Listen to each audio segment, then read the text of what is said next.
going on, guys? So today we are back with another deep dive, and today we are actually going to be looking at a pretty highly requested Pokemon, and it's kind of an interesting one because it is in the largest group in terms of typings wise with that water typing, but it is also in a very niche subgroup with the poison typing that it kind of makes it an interesting pick. And that Pokemon is no other than Tentacruel. So Tentacruel being both water and poison, maxing out at level 40 with 15s across the board at 24-22. This thing would be a monster in the Ultra League. So with a 1 on attack, 15 defense, and 15 stamina at level 23.5, you can hit a 1500 on the dot, which is always good. Now, according to my spreadsheets and all the numbers that I have ran, Tentacruel should rank around 10th in bulk and 8th in stat product, which is actually really good. So I did some like changing around in the spreadsheet to actually accommodate for the legit CP calculation and like actual like using these IV spreads to calculate what places they were in. I talked a little bit about it earlier in the month, but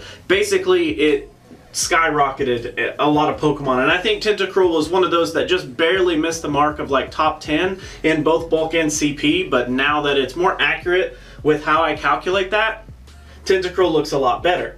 So now all of that, of course, does come from our base stats, which is a 166 on attack, 209 on defense, and a 190 in stamina, which is a great IV spread. Like I've talked about before, you want a low attack, and then you want your defense and stamina to be at least higher than your attack, but as high as they can go is always better in general scenarios. Now moving on to our moves here, I do only have one fast move written up here, and that's because we do have a bunch of different charge moves to talk about, but honestly, like, the one move that I did exclude being that fast move is Acid. The reason that I removed it entirely is because Acid is just objectively worse in any way compared to Poison Jab. Poison Jab here is a 3.5 energy per turn, while Acid is a 2.5 energy per turn, and then Poison Jab is a 3 damage per turn, while Acid retains that 3 damage per turn. So why would I want to choose a move for the same amount of damage but less energy per turn? Why not just go with Poison Jab? So that's what we're going to do today, is we're going to actually focus our entire moveset around Poison Jab as our fast move, but then we get into our charge moves here. And our charge moves are interesting to say the least, considering that we have some really costly charge moves. I really think that Tentacruel, if it had something that was relatively low cost but still a stab candidate, it would get an amazing bump. And I think Acid Spray did help whenever it got that, because, I mean, before Acid Spray, super heavy here. So 75, 65, and 75 just to fire these moves off is insane. That's a lot of energy, and it's going to take quite a while to get there with only 3.5 energy per turn. So this Acid Spray definitely does bump up the speed a lot on your Tentacruel, but I definitely think if it got another move that was, even if it was like Water Pulse, or if it got Surf, holy cow, this thing would be a beast.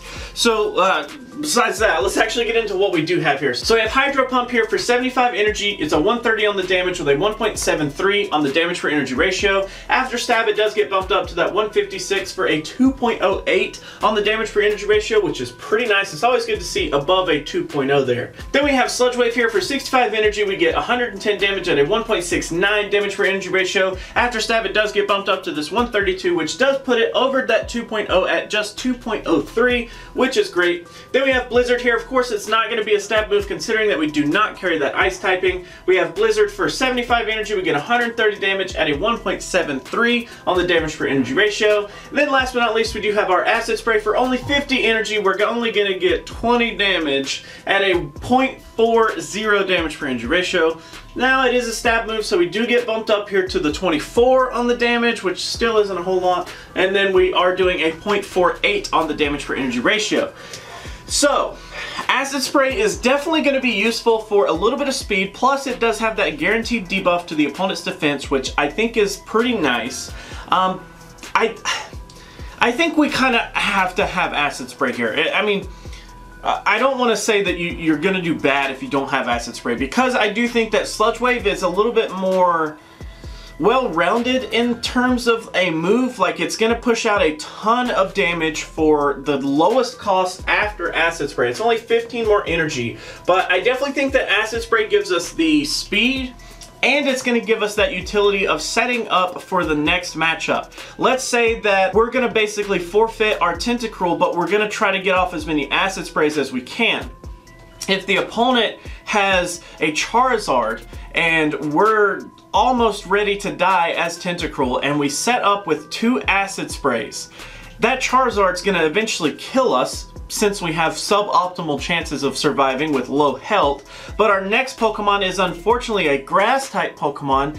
That would almost be an unfavorable matchup to begin with. But if we could get off a few Acid Sprays, it may actually end up turning that defense on Charizard low enough to actually help our grass type win that matchup.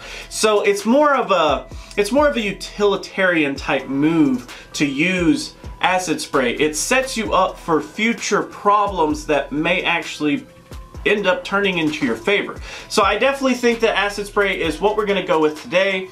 Now, looking at these other moves, I don't really think that we would need 2 poison type moves here. So I definitely think that Sludge Wave, while it does actually do really well, I don't think we want to focus on that today. And then it comes down to Blizzard and Hydro Pump. And out of those two, I definitely feel like Hydro Pump would be more utilized. Let's go with that. So I think that Hydro Pump, being that it's already a stab type move, which is great, we are going to help target the fire types, which we're going to resist a lot of their damage for. If we went with Blizzard, we would be hitting what? Grass types for super effective damage, like the 1 or 2 flying types that really show up here. But we're already hitting the grass types with some super effective damage between Acid Spray and even Poison Jab, so that one's not like too enticing, but Hydro Pump seems to really work out here. Now, another notable thing is that with Poison Jab, Hydro Pump, and Acid Spray, it does actually give you the best possible spread up against our meta Pokemon here, which of course we'll get into here in a second. So for the rest of this video, let's go ahead and say that we're going to use Poison Jab, Hydro Pump, and Acid Spray for our moveset. We'll actually use that to actually determine all of our shield situations, all of our matchups, and our countering section to kind of go with that. Now, speaking of shields, let's actually go over those here. So with the new setup going here, we are going to have this screen as our basic Tentacruel with moveset, so that you guys can see that moveset throughout the entire video, and this screen will actually be the one that we display some more of the information, like whenever we go over moves. We'll show PvPoke over here, we'll put our shields up here right now, just to kind of give it a little bit more of a production quality, if you will. First shield scenario here, we do have that 0 versus 0, which is where I don't have any shields, my opponent doesn't have any shields, kind of like a closing type situation, if you will. We have a 48.9%, which is pretty dominating. I mean, like I've talked about in the past, if you have 5 different typings, you can kind of round off each typing into like 20% packages. And if we win 48.9, we're almost winning 2.5 whole typings there. Like, that's crazy. Now, of course, you know, those numbers don't completely translate, but that's just a nice way to think about it. We're winning a lot of matchups right there. Next, we have our 2 versus 0 shield situation, which is where I have both shields, my opponent doesn't have any shields. We actually end up winning 96.7% of these, which is great, but I'm actually not too worried about the ones that we win. I want to know about the few Pokemon that we actually lose up against here. And oddly enough, we actually end up losing to Slowbro and Slowking. That's it. Those are the only 2 Pokemon that Tentacruel actually loses up against if he has both shields and the opponent doesn't have any, which is kind of great. I mean, that's pretty dominating for a lot of different matchups there. Our next shield scenario is this 0 versus 2, which is where I don't have any shields this time, but my opponent actually has both shields. We actually end up winning only 9.8% of those matchups. Which is pretty rough. I do like to see at least double digits there, but out of these Pokemon, the only one that was really relevant was Azumarill. I mean, there's like a Magby here, there's like a Sunflora here, there's like some weird like odds and ends Pokemon, but none of them were like super duper relevant. So Azumarill was the only one that was really like popping out at me. But we do win a few even though we're at a complete shield disadvantage, but Azumarill is, I think, the most important one there, considering that is going to be a pretty big contender for the cup. Last but not least, we do have our 2 versus 2 shield situation where I have both shields, my opponent actually has both shields, or kind of like the opening type situation, if you will. We actually end up winning 57.6% of those, which is, again, that's actually really good. Almost 60% would mean almost 3 full typings worth of Pokemon. But what does that actually end up telling us? Well, if we're actually going to win 57.6 versus a 48.9 with 0 shields, that actually means that we kind of do prefer to open with Tentacruel. Even though I don't foresee a lot of people using both shields right out of the gate, they're probably just going to switch and forfeit that switch lock, and you know, it just kind of sets it up for that. But it does actually show statistically we're going to win more if we open with Tentacruel rather than when we close. Now, of course, there's a lot of luck and rock, paper, scissors, you know, not calculated into that, but generally I'd stick with opening rather than closing with Tentacruel here. Next, let's actually get into our matchups here, which with the new setup, this is kind of clean. I like the whole cleanliness of this. It looks a little bit better for me, at least. I don't know, you guys tell me, but basically in the matchup section, here's where we're actually going to go over all of the top Pokemon in the cup, and we're actually going to put our Tentacruel head-to-head with those Pokemon and see which ones that we win. Now, as for setting up this section, basically we're going to go to pvpoke.com, we're going to type in Tentacruel for our Pokemon, we're going to make sure we set it up with Poison Jab, Hydro Pump, and Acid Spray like we've talked. We're also going to make sure that we give it 1 shield because we do want this to kind of be a very even shield situation. Then we're actually going to choose Multi-Battle, make sure it's a custom type group, and down here at the bottom with Quick Fill, there are several options, and Rainbow Cup Meta is one of the options, which actually autofills all of these Pokemon, 24 different unique Pokemon with their own movesets that are considered to be the top contenders for the meta here. So once we hit battle, after we do give the opponent 1 shield as well, like I said, for the evenness, as you can see here, we do end up with 12 wins, 11 losses, and a draw. So let's get into these here. So the Azumarill matchup, not too bad. The Lapras matchup, looking pretty good. Fortress, Lantern, Mantine, Beedrill, Kingdra, Blastoise, Charizard, Ninetales, Typhlosion, Magcargo. Holy cow. That's a lot. That's a lot of Pokemon and a lot of big ones there. So it generally looks like most of the water types are pretty easy for us, considering that we are going to be able to resist a lot of their damage, rather than, you know, taking like any kind of neutral damage that we would actually be dealing out to them. Now, something I just thought of right in the middle of recording here is this Lantern.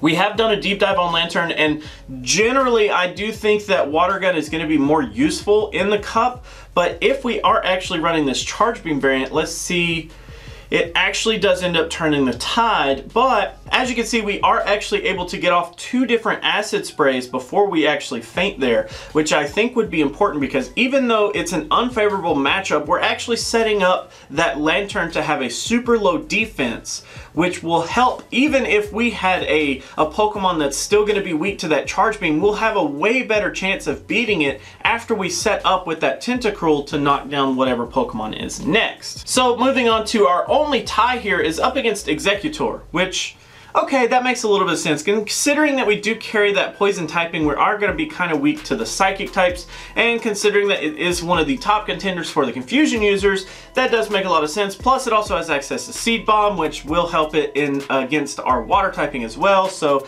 not too big a surprise. Even though we are doing a lot of super effective damage to it, we're basically just doing super effective damage back and forth. Then we get on to our straight losses, which are Meganium, Slowpoke, Victreebel, Venusaur, Amistar, Raikou, Slowbro, Venomoth, Raichu, Quagsire, and Magneton. So, now a lot of these make quite a bit of sense. A lot of the grass types show up here, which is pretty, I mean, okay, we are going to be weak to the grass type. Slowpoke shows up here, which is a confusion user. That doesn't make too big of a difference. Amistar, though, Amistar utilizing Mud Shot, which is going to be super effective to our poison typing, does end up showing up here, which is the exact same reason that Quagsire shows up here. Then we have Slowbro, which of course is a confusion user, Venomoth being a confusion user, those two make very good sense, and Raichu and Magneton rounding out the top counters for us because they actually carry that electric typing, which is of course going to be super effective up against our water typing. So it does pretty much seem like there's a big like cut and dry setup here. If you're gonna be weak to the grass, we're gonna lose to the grass. If we're gonna be weak to the electrics, we're gonna lose to the electrics. We're also gonna be weak to the confusion users and the mudshot users. So that makes a lot of sense.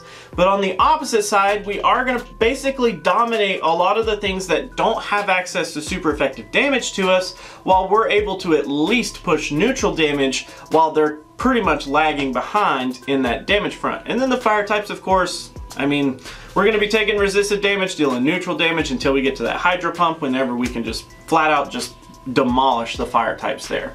Now in our next section here, we're actually going to move on to the countering section. Now this section is basically going to be, if it's in green here, we basically want to be able to target those Pokemon with our Tentacruel. And if we're in the red here, that's kind of something that we should be on the lookout for. Or if you're trying to actually counter that Tentacruel that you're fearing in your local tournament, the ones in red here are pretty much your answer to the Tentacruel. So when we set this one up, we're just going to do Poison Jab, Hydro Pump, Acid Spray as usual with one shield. We're actually just going to choose the entire Rainbow Cup with one shield. We're going to hit Battle here, and then we're just going to come down into this search box and we're just going to start typing in our types here. So we're going to do Bug, and as you can see, we get all the Bug types here. So we only have 2 losses in the Bug typing, which are Venomoth and Butterfree. And those aren't really a surprise if you think about both of those have access to confusion. So there you go, those are pretty much cut and dry. All of the other bug types are no big deal for us. We are able to push a ton of damage up against the bug types, which is great. Next we have the fire typing, and as you can see here, we do have 2 losses and 1 tie written up here on the board. And let's actually just scroll down to see those here. So we have Houndoom and Ninetales being our 2 losses there, with Arcanine being the only tie. That's kind of interesting. So let's look at this Ninetales really fast. So if it's utilizing Feint Attack, it is going to actually end up beating us. But as we saw earlier in the meta matchups, we actually have Ninetales as a win. So that imposes an interesting thing, because if Ninetales is carrying Fire Spin, like I think most people will, then it is a win for us. But if it does try to utilize that Feint Attack, it is actually going to be able to beat us. Now, as you can see, we do get off 2 Acid Sprays, so we do kind of set up for our next Pokemon to try to take over that matchup. With only 22 HP remaining, it shouldn't be too bad, but it does help out a lot, because any HP that we can save on our last Pokemon, if it comes down to it, is going to be very, very important. Next, in the Houndoom matchup, it's probably, going to be utilizing Dark-type moves. Basically, anything that's not going to be resisted is going to be preferred here, although it just kind of depends on how people want to build their, obviously build their Houndoom here with Fire-type moves. As you can see, it is going to be pretty much a no-brainer for Tentacruel to win, considering that we're going to resist tons of that damage. Arcanine here, probably going to be utilizing a Dark-type move. Yep, it looks like it's got Snarl here. If it had Bite, it would actually lose with Bite rather than Snarl. And of course, if it has Fire Fang, yeah, it's going to pretty much die out there as well. So kind of an awkward situation with those 3 fire types there. Because they're utilizing dark type moves, they're able to have a better chance up against the Tentacruel, but I don't foresee a lot of people going for that. I have seen some talk about the Arcanine with Bite, but generally I see people trying to do fire type moves on it, so those are kind of iffy. I don't know if you're going to encounter too many of the fire types running dark type fast moves. Ninetales to me seems like the most promising one out of those to run a dark type move on, but that's like super anti-meta, and I don't know how many people are really going to just fork out for a Ninetales to be an anti-meta Pokemon. I just don't know. Our last typing in the win section here is the water typing. We do actually end up winning more in this typing rather than we lose. And as you can see, there's some pretty interesting numbers up top. So Azumarill and Tentacruel are actually wins. So if we're going up against ourselves, PvPoke chooses Hydro Pump and Sludge Wave as the preferred moveset here, but if we have Acid Spray, it does actually help us win that matchup up against ourselves. And then there's some less notable Pokemon like Corsola, Krabby, Cloyster does show up here, Mantine, which is a pretty important one, Gyarados, Seadra, Dugong, and we're just going to kind of sift through these. So we do have 2 ties in Poliwrath and Seeking. I'm wondering if Poliwrath, is utilizing Mudshot. That's what I was thinking. And it's actually utilizing Power Punch every single time. It does actually end up getting the tie there, which is pretty cool. Then we actually have the Seeking, which I don't see too many people talking about Seeking, but it does have Drill Run, which is a ground type move. weirdly enough, but it actually is able to pull out a tie there. And then we start to get into some losses here. So Poliwhirl, then we have Slowpoke, Kabuto, Suicune, Ammonite, Amistar, you know, those are pretty interesting. Lantern, of course, with that Charge Beam is actually going to grant a win for it there. And then as you can see, our worst possible matchups are Slowbro, Slowking, Politoed, Kabutops, and Quagsire. So I think 4 out of those top 5 counters are pretty prevalent. I don't see too many people talking about Kabutops, but Slowbro and Slowking, you know, Slowking is definitely the worst of the 3 for me, in my opinion, but I definitely think that you could still run it and still get some success with it. Slowbro, definitely going to be pretty powerful. Politoed, we've done a deep dive on, which was very powerful, and then Quagsire, of course, he's the king. I mean, what are you gonna do? Now moving on to the typings that we're not so good up against, or the typings that we just straight up want to bring to the table if we're gonna combat a Tentacruel at our local tournaments. As you can see here, the electric typing is pretty rough. We don't have a single win or even a single tie here. Every single Pokemon actually ends up beating us. Ampharos, Zapdos, Electabuzz, Lantern, Raikou, Electrode, Flaffy, Chinchou, Jolteon, Raichu, Magnemite, and Magneton being actually the hardest possible matchup to go up against. Of course, with it carrying that steel typing, it is going to resist a ton of our damage, so that's pretty rough. The electric typing is no joke. Next, we actually have the grass typing, which is our last typing here, and kind of weird. So I do have 6 wins and 8 losses written up there. And the reason for that is because there are a certain number of Pokemon in the grass typing, and we actually end up winning less than we do losing, so kind of have to count that as a big deal here. So the ones that we do win up against are Jumpluff, Parasect, Tangela, Bayleaf, Oddish, Sunflora, which, okay, those, not too many of those are like super prevalent, but we do actually have ties up against Blossom, Execute, Executor, Ivysaur, actually starts our losses there, and then you can see it just goes downhill from there. Meganium, Celebi, Weeping Bell, Victory Bell, Venusaur, Vileplume, and Gloom actually rounding it out there. Whew, that's pretty rough, and a lot of the ones that we lose up against are the like relevant ones for the meta. I mean, as you can see, a lot of those do show up here in the losses section for us. So the grass typing, unfortunately, we don't have too much to combat it, but the good thing is that if we do have to go toe-to-toe with the grass types, we are utilizing a lot of poison type damage, which can help us, but sometimes it helps us, sometimes not so much. So unfortunately, we do have more losses in the grass types than we do wins. So that is actually going to be it for Tentacruel today, guys. Thank you so much for hanging out. Thank you so much for watching. Always remember that if you have a deep dive idea, you could comment that down below and we will put it into the spreadsheet. I will go ahead and show you over here today. This is the upcoming Pokemon. I do believe Heracross is at the top. My boy. Any Pokemon that you comment down below does get added to a spreadsheet, which basically just tallies every time there's an occurrence of that Pokemon, and then it displays it into this nice graph for you so that you guys can see it. So tomorrow will be Heracross, and then whatever you guys comment on this video will go towards the next Pokemon. So thank you guys for hanging out. Thank you guys for, you know, the boards, because I do have to thank you guys for watching, because you guys as the viewers have allowed me to get new equipment, which of course is great. So thank you guys for that. If you like the new setup, let me know. If you don't, let me know what you'd like to see changed. Otherwise, that should be it for today, guys. Thanks so much for hanging out. Thanks so much for watching. If you like to like videos, you can do that, but if you don't, you can be that guy. Otherwise, let me know what you have to say down in those comments below, and until our next video, I will catch you then.